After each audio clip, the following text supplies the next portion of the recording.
ఇలాగ శివపార్వతులు ఉన్నటువంటి చిత్రపటం ఏదైనా ఉంటే పెట్టుకుంటే చాలా బాగుంటుంది. దానికి ఏదైనా పూలమాల వేసి ఈ రకంగా అందంగా పెట్టుకోండి. అలాగే ముఖ్యంగా దీపారాధనకుంది. అందులో ముఖ్యంగా ఆవు నెయ్యి వేసి కనీసం 3 ఒత్తులు వేయండి. 3 కన్నా ఎక్కువ ఒత్తులు ఎన్నైనా వేయొచ్చు. ఎన్ని కుందులైనా పెట్టుకోవచ్చు మీ ఓపిక. ఈ రకంగా దీపారాధన సిద్ధం చేసుకోండి. తర్వాత పంచపాత్ర, ఉద్ధరణి, అరివేణము సిద్ధం చేసుకోండి. అలాగే ఇంకొక చెంబుతోటి కూడా నీళ్లు పెట్టుకోండి. కారణం ఏంటంటే ఈ చెంబుతో నీళ్ళతో మనం ఆచమనం చేస్తాం, ఇవి ఎంగిలైపోతాయి. అంచేత ఈ నీళ్లతోటి మనం దేవుడి మీద చల్లడం కానీ నైవేద్యం పెట్టడానికి కానీ పనికిరావు. అందుకని ఇంకొక చెంబుతోటి నీళ్లు కూడా పెట్టుకోండి. అలాగే పసుపు అక్షతలు ఈ రకంగా కలిపి సిద్ధం చేసుకోండి. కాస్త కుంకుమని పెట్టుకోండి. అలాగే గంధాన్ని కలిపి ఈ రకంగా సిద్ధం చేసుకోండి. అలాగే ఈ రకంగా పంచామృతాలు లేదా ఆవు పాలు ఉన్నా పర్వాలేదు. ఈ రకంగా పంచామృతాలు కానీ ఆవు పాలు కానీ గ్లాసులు పెట్టుకోండి. కాస్త బెల్లం ముక్క పెట్టుకోండి.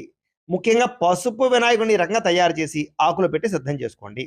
అలాగే ఈ రకంగా యజ్ఞోపేతాలు చేయడం మీకు వస్తే పత్తితోటి తయారు చేసుకోండి. పసుపుతోటి ఈ రకంగా యజ్ఞోపేతాలు తయారు చేయడం వస్తే తయారు చేసుకోండి. అలాగే ఇలా వస్త్రాలు పసుపుతోటి ఇలాగ పత్తితోటి పసుపు ఇలా తడిపి కొంచెం వస్త్రాల కింద ఇలా తయారు చేసుకోవడం వస్తే తయారు చేసుకోండి. వస్త్రాలు కూడా కాసిన్ని తమలపాకులు పెట్టుకోండి. అలాగే 2 తాంబూలాలు అంటే 3 తమలపాకులు, పోక చెక్కలు, చిల్లర పైసా చొప్పున 2 తాంబూలాలు పెట్టుకోండి. హారతి ఇచ్చుకునేటటువంటి స్టాండ్ పెట్టుకోండి. హారతి కర్పూరాన్ని ఈ రకంగా సిద్ధం చేసుకోండి. అలాగే అగ్గిపెట్టి పెట్టుకోండి. ముఖ్యంగా అగ్గిపెట్టి, అలాగే గంట వాయించడానికి గంట, అలాగే 4 అగరవత్తులు పెట్టుకోండి. 4 అగరవత్తులను అలాగే ఒక కైవత్తి పెట్టుకోండి.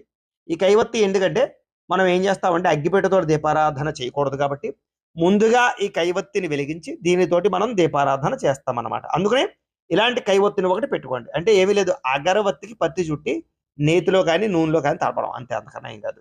ఈ రకంగా ఒక కైవత్తిని పెట్టుకోండి. అలాగే కలశ, చాలా మంది అడుగుతుంటారు కలశ పెట్టుకోవాలండి, మాకు ఆనవాయితీ లేదండి అంటే ఇది ఆనవాయితీతో సంబంధం ఏం లేదు. కలశ పెట్టుకోవడం చాలా మంచిది. పెట్టుకోకపోయినా వచ్చే నష్టం ఏమీ లేదు.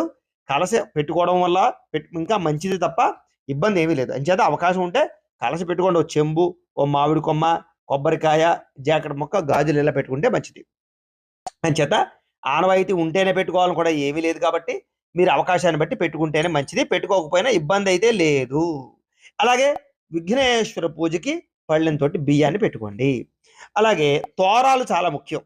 కొత్త తోరాలు, పాత తోరాలు కలిపి పెట్టుకుంటూ ఉంటారు కాబట్టి ఆ రకంగా ఈ రకంగా తోరాలు పెట్టుకోండి. అవి లాస్ట్లో కట్టుకోవాలి కదా, అంచేత ఆ రకంగా మీ ఇంట్లో ఆచారాన్ని బట్టి తోరా విధానాలు కూడా చూసుకుని పెట్టుకోండి. అలాగే ముఖ్యంగా మారేడు దళాలంటే ఈశ్వరుడికి ఇష్టం కాబట్టి మారేడు దళాలని, అలాగే కాసిన మీ పెరట్లో దొరికే పువ్వుల్ని సిద్ధం చేసుకోండి.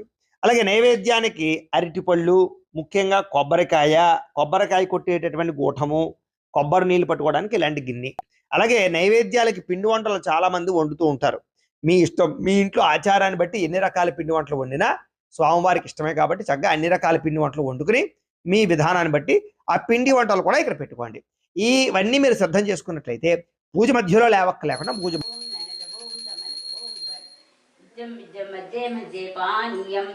సమర్పయామి. ఓం సర్వదేవతాయ నమః. ఓం కర్పూర నీరాజనం జయ